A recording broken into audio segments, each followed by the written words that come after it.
Halo semuanya, hari ini kita mau bedah satu konsep yang luar biasa dari Rasul Paulus. Tubuhku hamba, rohku Tuhan. Ini sebuah prinsip yang jujur aja bisa benar-benar mengubah cara kita memandang disiplin diri dan kehidupan rohani kita.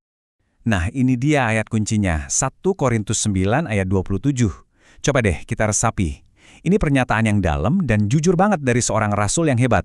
Dia tuh bukan cuma ngomongin soal melayani orang lain, tapi juga soal perang batin yang dia hadapi setiap hari. Ayat inilah yang bakal jadi pusat pembahasan kita kali ini.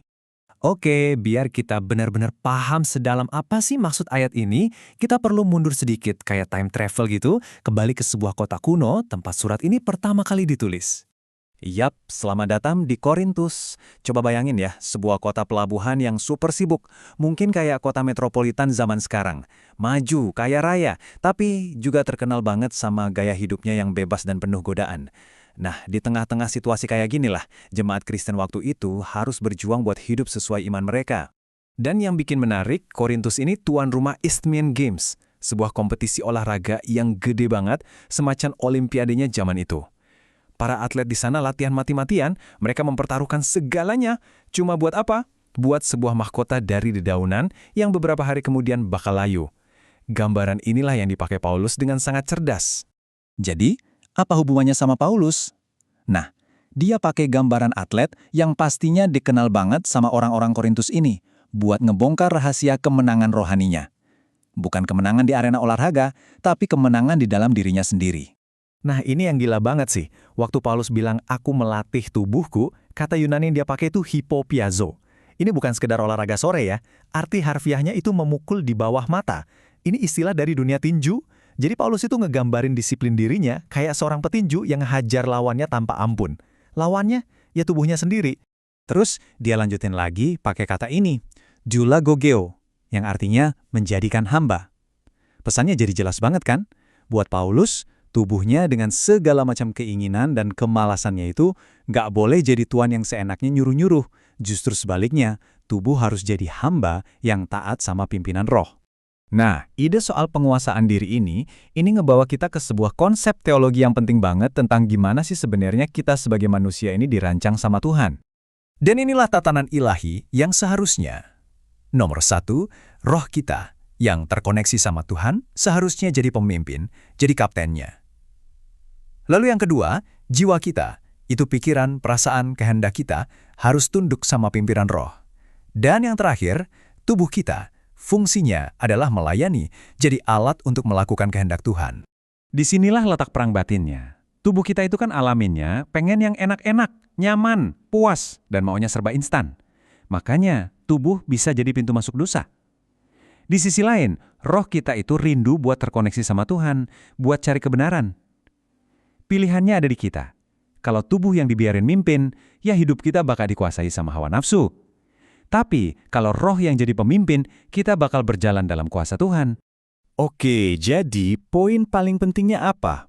Kenapa sih Paulus sampai sekeras itu sama dirinya sendiri? Ini bukan soal performa pelayanan atau kelihatan rohani di luar. Ini soal sesuatu yang jauh lebih dalam. Paulus itu takut ditolak. Nah, kata Yunani yang dipakai di sini itu adokimos. Ini bukan berarti dia takut kehilangan keselamatannya, bukan itu. Adokimos itu artinya nggak lulus ujian, atau didiskualifikasi setelah dites. Jadi ketakutan terbesarnya Paulus tuh gini, jangan-jangan setelah dia ngajarin Injil ke semua orang, ternyata karakter dan integritas pribadinya sendiri malah gagal, dan akhirnya dia kehilangan upah rohaninya. Coba deh kita pikirin bareng-bareng. Kalau atlet-atlet di Isthmian Games itu bisa latihan segitu kerasnya cuma buat mahkota daun yang bakal layu, masa sih motivasi kita nggak jauh lebih besar lagi? Kita ini berlomba bukan buat hadiah sementara, tapi buat mahkota abadi yang udah Tuhan janjiin. Harusnya lebih semangat kan? Oke, sekarang pertanyaannya, gimana cara kita bawa semua hikmat kuno ini ke kehidupan kita zaman now? Gimana kita bisa terapin prinsip ini di abad ke-21 yang serba instan dan digital ini? Tantangannya mungkin kelihatan beda ya, tapi intinya sama aja. Kecanduan gadget dan medsos, maunya semua serba instan, emosi yang gampang meledak-ledak, malas berdoa, atau kompromi-kompromi moral kecil yang kita anggap sepele. Ini semua adalah bentuk-bentuk di mana tubuh kita lagi berusaha ngambil alih kendali. Perjuangannya tetap sama. Nah, buat ngelawan tantangan-tantangan modern itu, ada 3 area disiplin praktis yang bisa kita mulai. Pertama, disiplin digital. Coba deh batasi screen time, atau mungkin puasa medsos sesekali. Kedua, disiplin rohani. Komitmen buat saat teduh tiap hari, berdoa dulu sebelum ambil keputusan penting. Dan ketiga, disiplin moral. Jaga mata, jaga omongan, dan jaga relasi kita. Setelah kita bahas semua ini, pada akhirnya semua kembali ke satu pertanyaan refleksi yang dalam buat diri kita masing-masing. Karena pada akhirnya iman yang sejati itu bukan cuma soal perasaan lagi senang atau sedih. Pelayanan yang sejati itu juga bukan cuma soal penampilan di depan orang. Dan menjadi orang Kristen itu bukan cuma sekedar status. Semuanya itu butuh disiplin batin yang nyata, di mana roh kita benar-benar jadi pemimpin. Dan inilah pertanyaan penutup buat kita renungkan. Waktu kamu ngejalanin hari ini, coba tanya diri sendiri. Siapa sih yang sebenarnya pegang kendali? Siapa yang duduk di kursi pengemudi hidup kamu? Apakah tubuhmu dengan segala kemauannya, atau rohmu yang terhubung sama Tuhan? Jawabannya bakal nentuin segalanya.